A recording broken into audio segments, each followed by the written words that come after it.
Someone asks you how you're doing. You say, "I'm fine," and you move on. But the truth is, you haven't been fine in weeks, maybe months. You just never say it. Not to your friends, not to your family, not even to yourself sometimes. And the strange thing is, nobody notices. Because you've gotten so good at carrying everything quietly that the people closest to you have no idea what's really going on inside your head. But psychologists have studied this behavior for decades, and they discovered something most people don't expect. People who never talk about their problems aren't all the same. They usually fall into 3 very different psychological types.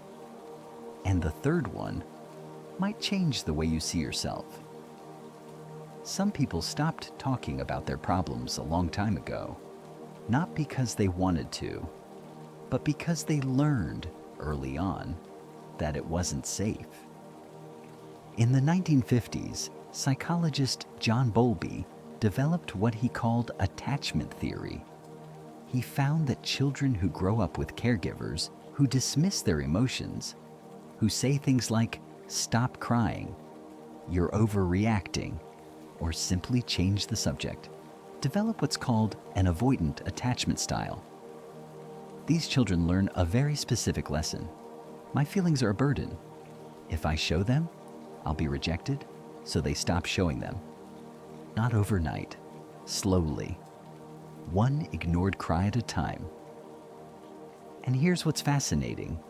Researcher James Pennebaker from the University of Texas found that people who suppress their emotions don't just hide them from others. Over time, they lose the ability to identify what they're feeling. Psychologists call this alexithymia, emotional blindness. It's not that they don't want to talk, it's that they genuinely don't know what they would say. The words were never given to them, so they carry everything inside. Not because they're strong, because they were never taught another way. But not everyone who stays silent is carrying wounds. There's a second group. That works completely differently. These people don't talk about their problems because they solve them internally. Their mind is a laboratory. When something goes wrong, they don't reach for the phone, they reach for silence. Psychologist Jerome Singer from Yale studied what he called the inner world of daydreaming and found that some people have extraordinarily rich internal lives.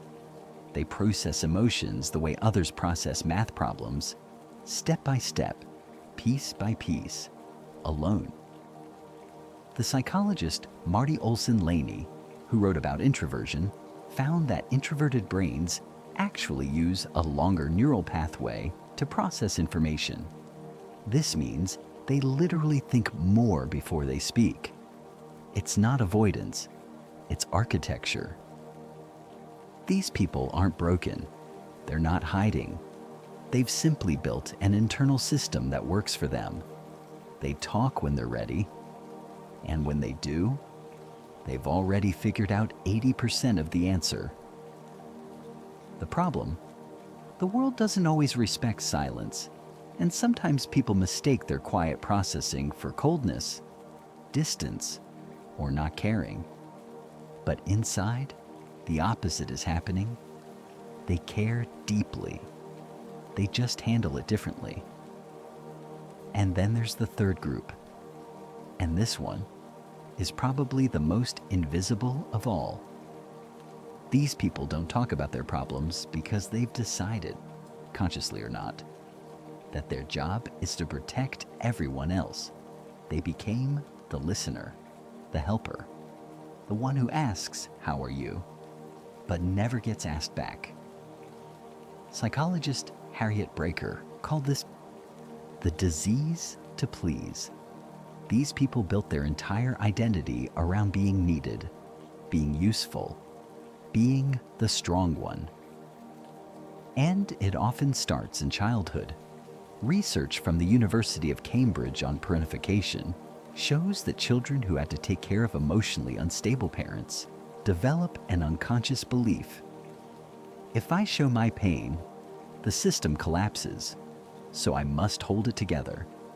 Always. The irony is painful.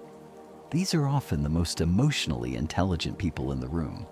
They can read everyone else's feelings perfectly, but they've trained themselves to be invisible when it comes to their own. Researcher Kristen Neff from the University of Texas found that people who are highly compassionate toward others often have the lowest levels of self-compassion. They give what they never received, and they do it so well that nobody realizes they're drowning. But here's what none of these groups talk about: the cost.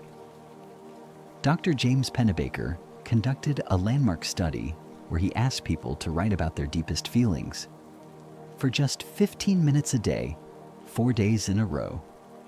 The results shocked the research community.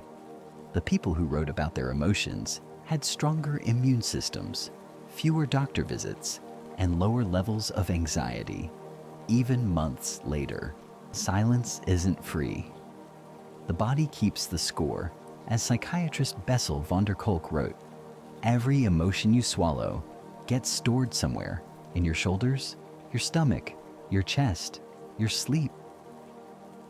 You might not talk about your problems, but your body talks about them for you. That tension in your jaw, that tightness in your chest, that feeling of exhaustion that sleep never fixes. That's not random. That's everything you never said, looking for a way out. So if you're someone who never talks about what's going on inside, here's a question worth sitting with. Is your silence a choice? Or has it become a cage? Because there's a big difference between choosing not to share and not knowing how, between processing quietly and drowning silently, between protecting others and forgetting yourself. You don't have to tell the whole world. You don't have to post it online. You don't have to explain everything. But maybe, just maybe, there's one person, one conversation, one sentence you've been holding back for years. And maybe saying it out loud won't fix everything, but it might remind you that you don't have to carry all of it alone. If you've ever been the person who holds everything inside and says, "I'm fine," you can leave a quiet comment below. No need to explain, just a word. Just so you know, you're not alone in this. And if you want to understand more about the invisible things that shape who you are, subscribe, because the next video might explain something about you that you've never been able to put into words.